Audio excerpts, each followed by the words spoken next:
janin. Biasanya pemeriksaan CTG ini kalau dia sudah di trimester 3 ya, udah di trimester 3 dia sudah mau menuju ke persalinan. Nah, kita mau lihat nih gerakan janinnya ya, DJJ-nya, kontraksinya seperti apa. Nah, biasanya dari CTG. Nah, kalau kita alat CTG kita ini memang CTG sederhana gitu ya.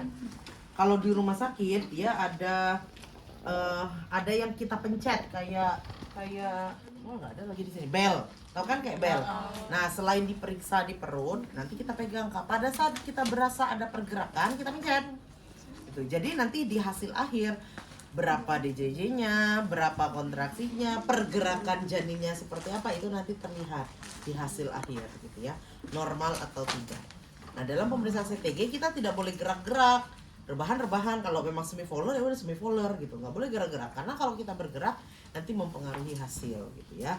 Kalau janinnya aktif, kamu gerak, dia gerak juga, itu mempengaruhi. Malah nanti pas dicek DJJ-nya lebih tinggi misalnya ya, itu dikhawatirkan, dikirain kita gawat janin, padahal tidak, dia sedang bergerak.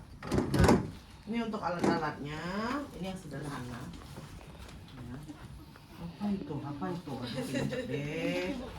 Injek deh. Oh, ada ini. Diapain? Lihat aja. Ya. Nah, ini pun ibu kemarin buka ibu nggak bisa ya, entah kayak gimana ya. Harus tonton videonya, tapi ibu malas karena berbahasa Inggris. Yang penting kalian tahu alatnya aja. Alatnya ya. Ini kemarin juga dipencet-pencet, ibu mau ngeprint nggak bisa. Entah kayak gimana ngeprint.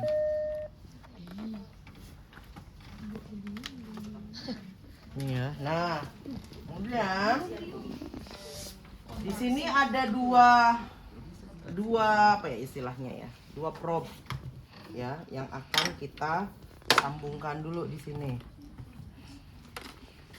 Ada kuning.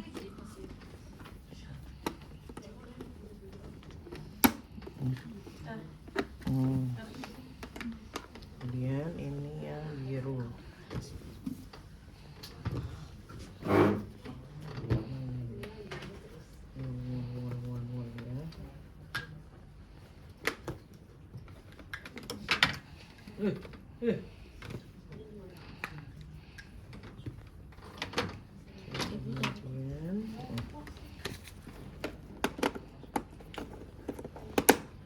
Nah, satu kita letakkan di fundus, satu lagi kita letakkan di punktum maksimum, di punktumnya, tahu kan? Sama seperti kita nyari linek, naruhnya kan di punktum. Udah ibu jelasin kemarin kan? Punktum maksimum ada di area punggung. Punktum maksimum itu kan, itu adalah area di mana suara DJJ paling jelas terdengar. Ya, jangan sampai salah ya, posisinya di mana kita mendengarkan kan dari punggung kan. Buka perutmu. Diangkat aja. Malah dia.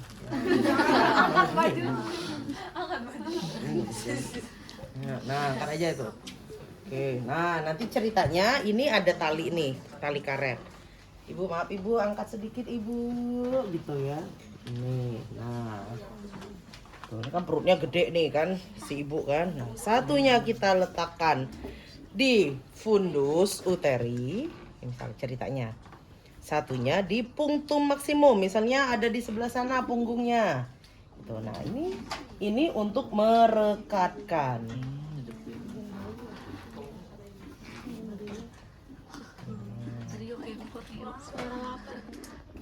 Kayak anjing ya? Iya, kayak anjing. Lepas deh, misalnya di sini punktumnya.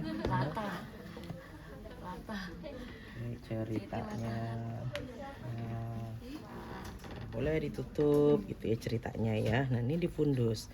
Nah, setelah dia sudah kita pasang ya, kita pencetkan alatnya. Nah, kan dia sudah mulai merekam, biarpun nggak tahu apa yang dia rekam ini ya. Mungkin bising ususnya gitu kan. Nah, Kalau aslinya kan kita akan cek fundus uteri. Kita ketemu, kita taruhlah ini di fundus. Kemudian kita cek punggung, ketemu punggung, kita letakkan ini di area punctum. Nah barulah kita pencet. Nah harus kita apain gitu kan? Tuh.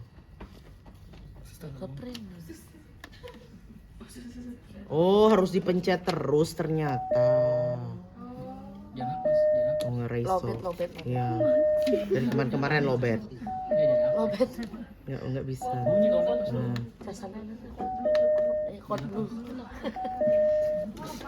Oke. Atau mungkin kertasnya habis Ibu, I don't know lah.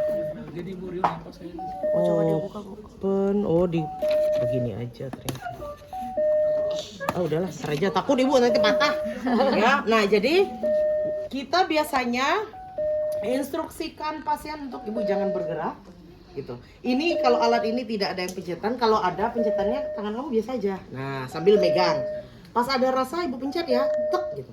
Misal dia gerak terus, pencet terus. Selama dia bergerak ada rasanya, pencet terus. Tuk tuk tuk tuk tuk. Kalau dia berhenti tidak dipencet gitu. Kan kita berasakan tuh gerakan-gerakan janin gitu ya. Nah, setelah sampai 15 sampai 30 menit gitu selesai, barulah nanti kita periksa, kita print, kita baca hasilnya. Biasanya kalau perawat-perawat yang sudah terbiasa atau bidan atau perawat maternitas atau perawat yang bekerja di ruangan maternitas gitu, mereka sudah bisa membaca, tetapi mereka tidak boleh memberitahukan ya, karena bukan kewenangan perawat untuk menginformasikan hasil pemeriksaan ini. Karena mereka tahu dikarenakan pengalaman, bukan karena keilmuan mereka yang memang membahas. Kita kan nggak belajar membaca ini. Dokter kalau belajar membaca hasil EKG itu 1 semester belajarnya. Ya, kalau perawat kan karena dia pengalaman ya, terbiasa. Kadang kan diajarin dokter, ini maksudnya nih begini, ini begini. Nah, biasanya begitu. Tapi bukan kewenangan kita untuk menginformasikan ke pasien gitu ya. Jadi pada saat paling kalaupun memang ada hasil yang loh kok ini kayaknya terlalu tinggi gitu kan, ada sepersekian detik terlalu tinggi, bisa kita ulang. Nah, hanya sebatas itu, Bu, kita ulang ya Bu pemeriksaannya gitu. Sekitar 15 menit Bu jangan bergerak. Nanti diulang. Barulah nanti sekiranya secara tampilan oh ini sudah normal, nah dia dapat baru menginformasikannya ke dokter. Ya, fungsinya buat ini aja. Jangan sampai nanti kalian nggak tahu alat CTG. Ya, belum tentu di kampus lain beli alat CTG. Gitu loh. Ya, iyalah karena bukannya ini ya, buat apa mereka beli alat CTG gitu kan? Tapi kan kita ini untuk memperkenalkan, jangan sampai kalian nggak paham gitu ya. Oh inilah yang namanya alat CTG ya. Nah, cuma kemarin Ibu sih dikirim sama Bu Ika ya, Bistos mereknya. Cuma Ibu yang malas nonton YouTube-nya. Nanti Ibu kasih silakan kalau kalian mau lihat ya. Mau coba-coba belajar. Nah, kemudian jangan lupa dibuka lagi ya.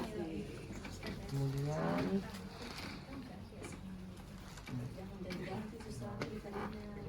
oke, nah biasanya tuh dipasang gel dulu, kita lap ya, ininya dilap gitu loh. Kita bersihkan pakai tisu gitu, baru kita angkat lagi. Maaf Bu, udah tutup lagi. Selesai, cuma begitu doang CTG.